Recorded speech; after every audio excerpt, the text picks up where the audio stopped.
Ankubhele ngena ulanga uzonda ukhubona uqonda umafunda bezethu nontanda kuphakanyisa ubhapha umnomana untshangase udibandlela ezo nto zayidiba indlela zade zadiba nendlela sibunyonyana zibutshabelezana ezingazingangiwa ngabakhwekazi bedlana laselenga umthontyingantyinga nomi phezu kwentaba ntwana zinamaphela phezu kwentaba selenge sihlokomisa kaloku umnambithi ngokwenje njalo siyanamkela kaloku bantu abahle kulo elikhaya lenkcubeko yesintu apha kwavusilanga. Namhlanje is Saturday, is the 31st of October 2020. Unyaka uyaphela, abanye bathi unyaka uphelile. Sithi wena mntu osanda udibana nalo elikhaya suba saphoswa kaloku ushare xa uqonda lento uqonda uphele uyayenza lento yakhe kodwa uphele hayi kodwa ke let me share and like ukwenzela ukuba nabanye bamve lo bhele endini kuthethwa ngaye kwezikona. Njengoba sesitshilo kuba namhlanje yi-Saturday. I-Saturday lolo suku kaloku esiye sincokole ngalo topic.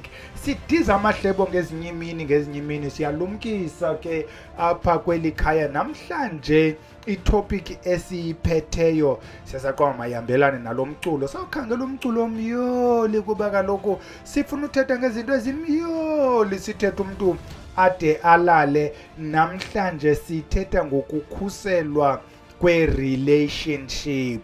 Sithetha ngabo bantu bakwi-relationship, abo bantu batshatileyo, abo bantu baplena utshata, abo bantu bahlala kunye. Sizawuqala ke sitsho kubana i-relationship le is a union of two people. It extends ke nakwi-families zethu kuba kaloku xa ndingena kuyo le relationship ndingena ndihamba nezihlwele zasekhaya, ndihamba nabazali bam nodadewethu nomalume, sizongena kule relationship.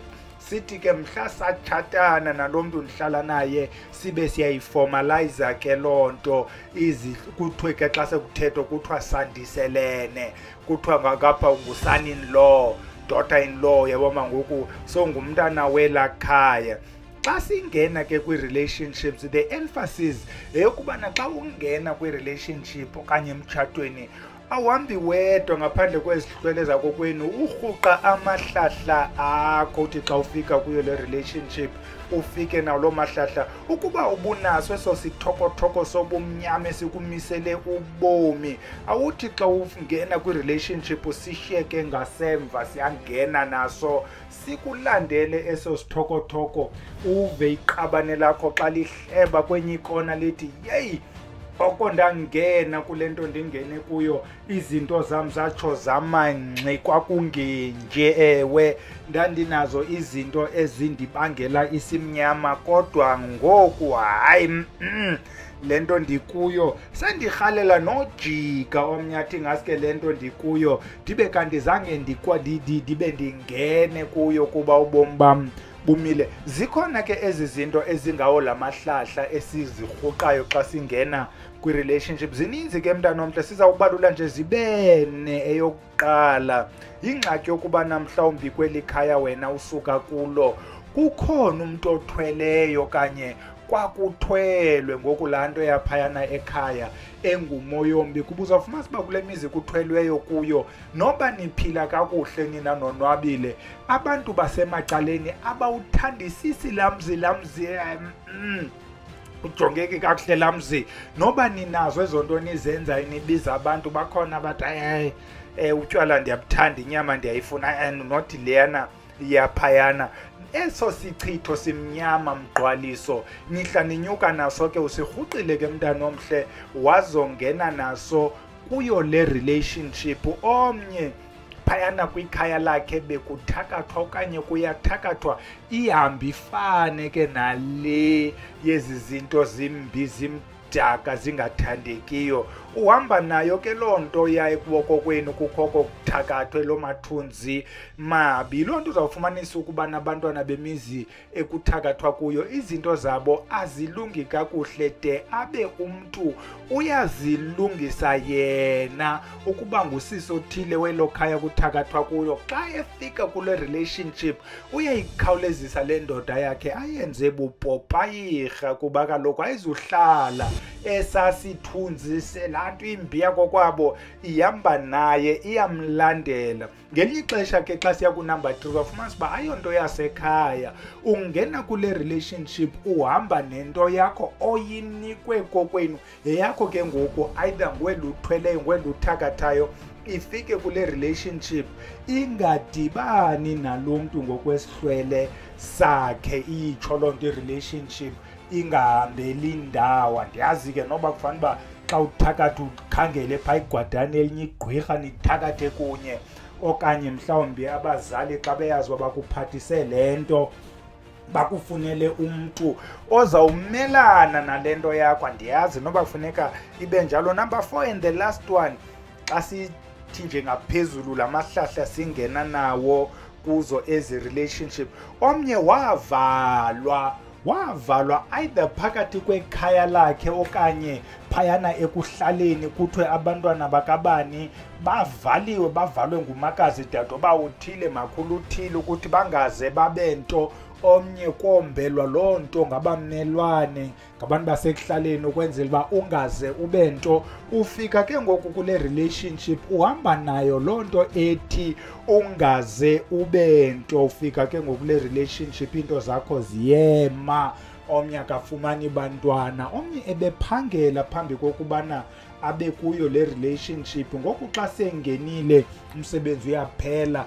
I know of cases apho usisi lowo waye kuphangela kubethu ukhulisa abantwana, umntana oqala, emva koko kube kuvalekile ke ukwenzela ukubana ubomi bakhe abe nguloo mntu unyembezana umakhala njalo, kuba kaloku ngoku nale ndoda seyibona oosisi abanezinqa phayana emsebenzini, oosisi beemoto. Ngoku lo ngusisi wasendlini, ungusisi wokubana xa ndifikile ndinxilile ndifuna ukutya, zonke ke ndithi zokutya. Uthi ke xa ufika kwi-relationship ke mntana omhle, awufikeli kwinto ekuthiwa ngu-tabula rasa. Nantso into esizama ukuyicacisa. When you get into a relationship, you don't find a blank slate. Ufikela kumntu onembali yakhe, umntu onelist yabantu asuka kubo. Ngelinye ixesha ke ufika besekhona abanye babo, uphungule nje mhlawumbi kuba efikele kweqonda bayi noko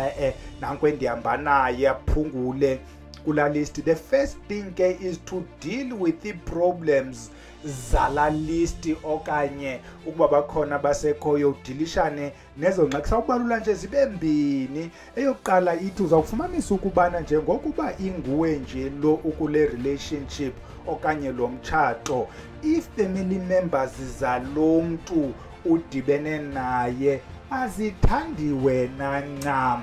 Khona lo wayethandwa ukuba yayingusisi othile wayenempundu ezinkulu uThozama, kwakuthandwa yena. Ngoku nanku ubhele ethatha usindiso. Abantu balapha bona basazithandela uThozama.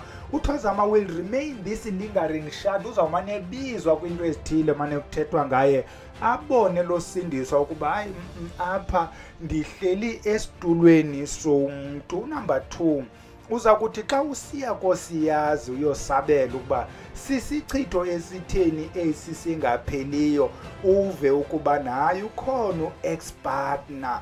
Ex-partner usazifuna kule ndawo, ex-partner uhamba amayeza, u-ex-partner uyakhafula. Uzawaphupha ke nawe amaphupha athile achazayo ukubana kuyaliwa le ndawo kuyo, inabantu bayo abayifunayo abayilwelayo. Sometimes ke mntana omhle ayingo-ex-partner wale partner yakho, ngu-ex-partner wakho, nguye lo ukubiza emayezeni ungalaliyo, ukukhwazayo, ufuna ubuyele kuye. Xa ifika ke ngoku le nto ifika kuwe ibe sisichitho, kuba kaloku le nto ayizamayo ayifunwa zizihlwele zakho kuba azimfuni. Yile nto ke siye siyichaze kubantu bezikhafulo ukuba isikhafulo esi does not always work.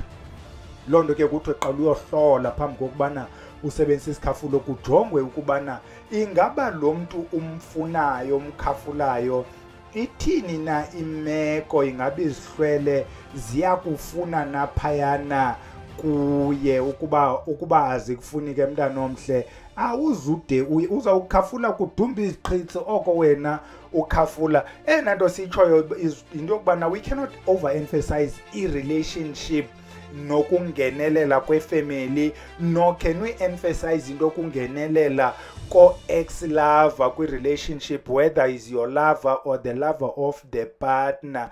The only thing ke esiyicebisayo yekubana i-relationship lena is a battle ekufana uba nina nobabini niyiwage. I-relationship into efana uba niyazi uba niyayilwela nobabini, ingabi luxanduva lomntu omnye. Uzawufumanisa uba ke apha kuthi singomayezeni kuzawuthanda ufika umntu obhinqileyo okanye umama, nguye lo ulwela iingxaki zale relationship, utata kayihoyanga loo nto. Ngelinye ixesha kuzawuba ngumntu ongutata obonayo ukuba umzi uyaphela, ayiphakamele, abe umama engayiboni ukubana ikhona ingxaki. Eyona nto ke siye siyitsho yokubana i-relationship lena need effort yenu nobabini. Ngenxa yokubana ke ezi relationship zihambe zibe nale ngxaki, uzawufumanisa ubana umama othile uzawuthi xa eyijonga le nto athi utata lapha akazimiselanga ntweni, akafuni ukulungisa umzi wakhe, utata lapha ungumntu wasetywaleni obuya ebusuku, xa ndithi masithethe lezi ngxaki yena uyaqumba. Kwelakhe icala utata uthi lo mfazi ndinaye ngumntu orhuqa amachuku, uyathanda utsala into zakudala zibeke apha, talks too much, uyandistressa. Ihambe ke ngoku indoda yetywaleni ibuye ebusuku, uyakhala umama kwelakhe icala, ungunonyembezana, ibuye indoda inxilile ithathe njengolala. Umama ke ngoku aphelele ngxaki yalapha ayishere noosister bakho, sister bendoda, ayishere nabantu ugqibeleni le ngxaki elikhaya ifikele kulo mntu ebeyididiyela, ayibone imbiza yakhe lo mntu bayi no le nto bendiyizama ingathi iyalunga, le nto ndiyilwayo phayana ingathi ndiyawina. Ithi ke into there is a problem ke kwezi relationships zokufumanisa ukubana omnye umntu ingxaki uyenza edalwa ngomnye nomnye ayenze edalwa ngomnye. Because of that loo nto on its own iphela isenza esayo isichitho, kuba kaloku no one wants to claim irresponsibility kule nto, no one wants to put le nto kuthiwa let's have all hands on wheel. Bathina abantu bakhumshayo masityhaleni ngaxeshanya, akutyhala umntu omnye. Kukho nale ngxaki yabantu abathweleyo abafuna ukuhlaziya ngabanye abantu. Enye problems ezihamba zihambe kwezi relationships ziyiphelise le mitshato. Mhlawumbi indoda ndini ngoqumba kwakho qoba uqumbile wahamba wodibana nosisi othile, kanti lo sisi unale nto yakhe afuna ukuyihlaziya. Uyangena ke wena xa ubuya endlini uza neso simnyama, xa sesifuna ukugxila kakhulu apha kootata iyanqaba lesiyitshoyo bakuhlaziwe ngamadoda. No that ayikho apha kootata. Kukho le problem yokubana xa usiya kwezi ndawo ubaleka lo mama wakwakho ufike phayana kwezi ndawo kubhaqwa khona osisi, kanti abo sisi banezinto abenza ngazo zokubana wena akubambileyo ube yithoyi yakho, ube yipopa yakhe, ube ngumntu obuya qho, ube yimayini yakhe, ube yi-ATM yakhe, akubetha ukuba uzubande apho uya khona ukwenzela uba ubushushu ubufumane only apha kuye lo sisi uthile. Umke ushiya ingxaki ekhaya, xa ubuyayo iwesi ngokule ngxaki, sekukho lo sisi ukuthi swingqondo qho uba nemali ubalekela kula sisi, kuba kaloku uzixelela ukubana ubaleka esi stress salapha endlini. Iyaphela ke i-relationship kuba kaloku uyogrumba enye into. Sisi ke wena ngenxa yobudikwa yile ndoda ingasayenzi nale nto budoda bayo apha endlini, nakho uyonqakula ubhele othile kuloo khona, kanti ubhele naye unezakhe izinto. Mhlawumbi kulaa bhele ohlaziya inyoka yakhe ngawe, wongeza kwezaa ngxaki busithi uyazibaleka ekhaya. All we are saying, there is no solution kwi-relationship either than ukuba nina abantu bayo niyimele. There is no running away. Akukwazeki uba i-relationship uthi kuba ingalungi ufumane omnye umuntu wasecaleni uthi uqinisa i-relationship, buzawufumana umntu orongo, buza ke babhele uthi makuthiweni. We are only going to mention into nje zibe yi-9 mntana omhle ukwenzela uba le video yanamhlanje ingabinde i-month end. Abantu bafuna ukuyorhola, abantu banemali kodwa bafuna uza nale mali kuphele bayothenga phaa evenkileni. Unumber 1 ke mntana omhle, sibhekisa kuwe ndoda ndini yasekhaya sithi ibalulekile into ubana xa uthi lo sisi umthandile ufuna uphila naye okanye seniphila kunye, zange uyenze phaa iqaleni into yokumazisa kwizihlwele, mazise mntana omhle. Ayidingi igusha, ayidingi ibhokhwe, ayidingi inkomo, ayidingi into, ifuna wena uthethe kubantu bakokwenu emaxhantini. Ungathetha nangaloo nkukhu uthi nanku ubani endingazange ndimazise, nanku ubani endicinga ndizawuhlala naye ixesha elide. Ikhona ke ividiyo apho sincokola khona ngokwazisa umama kwizihlwele. Unumber 2 sithi masiwajongeni amaphupha thina abantu bakwezi relationships, masisijongeni iimpawu zesichitho thina abantu bakwezi relationships, so that ukuba siyabona uba nazi iimpawu ezithi isichitho siyaqala, kuathendwe kwisichitho ngoku sisaqalayo, singade sibe siyondela. There is a video ethetha ngazo iimpawu zesichitho, khawukuzipha itshansi uyoyijonga la video. Ikhona ivideo ethetha ngamaphupha naye, khawukuyijonga ubone amaphupha. That point 2 izichitho. Number 3 sithi attend to i-problems zesilwane. Yena ke into asikwazi uyigxininisa ngamandla kuba kaloku lena into ifuna imiba ukhe uyiyele kuna video ithetha ngezilwane. Isilwane siyabumisa ubomi, siyayiphelisa into emnandi budibene nabantu ngayo, siyakugxothisa emsebenzini, siyakuqumbelisa ngabantu ekuhlaleni. Ukuba ukulo committee ukuyo yaloo nto ithandayo, mhlawumbi wena uthanda ikwayari, ukomiti yekwayari, izinto zakho phakathi kwabantu zihamba nesimnyama kwanto ibambayo iyema. Siso isilwane nalapha phakathi kwekhaya uyabanda mntana omhle, kuba kaloku eyona nto iyipartner yakho siso esi silwane rather than your partner. Iyayenza ke loo nto uba imitshato nezi relationships ziphele. Siye kunumber 4 sithi ikhaya xa sesihlala kunye mali hoyo, masingajongi nje thina, makubethelelwa apha phakathi kwekhaya ukwenzela ukuba imimoya emdaka ingangeni lula. Masiyenze loo nto at least once in 2 years. Sithi number 5 masiqiniswe nathi thina abantu bakule relationship. Umuntu osiqinisayo asiqinise ngento esibophelelayo, esidibanisayo, eyenza ukuba siphile kunye. Sithi number 6 masikhuphe isichitho at least once in 6 months. Umuntu akohlukanga kwezinye izinto ezingcola, imoto iklinwa oko, umzi uklinwa oko, impahla zihlanjwa oko, nawe mntu ungcola yonke indawo hamba kuyo. Ngenye ixesha sitsiba kwezi ndawo umntu ashiye khona izinto zothwebula iintlahla zethu. Xa ugqithayo phaa iintlahla gone, kusheka izimnyama, omnye ukutsibisa kwinto zobuthathe izichitho zakhe, uhamba ngokwena nezichitho bezingabhalelanga kuwe. Is important kubuyazi bana lapha emisebenzini bakhona bafuna uthandwa, bathatha iintlahla zabanye bashiya izimnyama, ibe yiloo ngxaki injalo. So kubalulekile ukuba at least once every 6 months usikhuphe isichitho. Sithi number 7 mawabekho amayeza apha phakathi kwekhaya. Amayeza siyazi uba xa ku-blind sikhwela kuwo, amayeza oqhumisa, kuthiwa kuthini, ukushunqisa. Uyazi uba xa kukho izinto ezingabi kakuhle siyaqhumisa, ngoku sisalinde ukuyijonga le nto siyibone uba ikumila kunjani. Wena mntu onabo nabantwana, kubalulekile ke la mayeza. Singabi nabantwana babhedula amehlo, abantwana bakhala ebusuku.